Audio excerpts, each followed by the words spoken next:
चढ़ते फरवरी शुरुआत होई हो, डैडी बियर चॉकलेट से बात होई हो।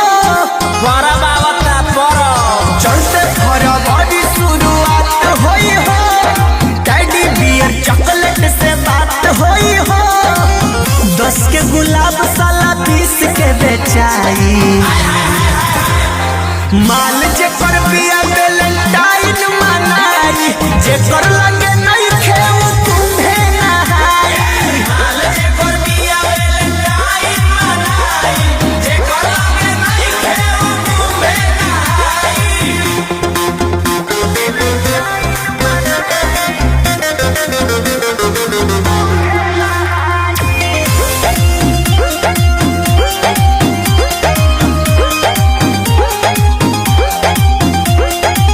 जेकर जोगाड़ होई ओकर बहार होई, चुमक के सवाल त चिखबे करी।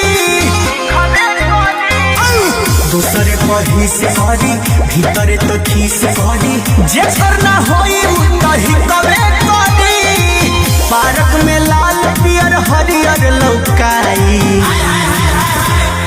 माल जेकर बिया वैलेंटाइन मनाई, जेकर लगे नहीं खेऊ तुम्हे नहाई। माल जेकर बिया वैलेंटाइन मनाई, जेकर लगे नहीं खेऊ तुम्हे नहाई।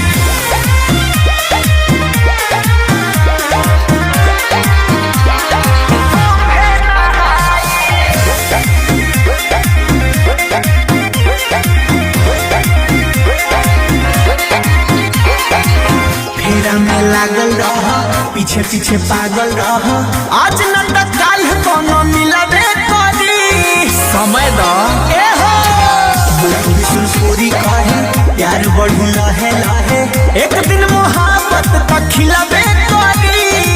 सखी सोना घिउए में अंगूरी डुबाई, माल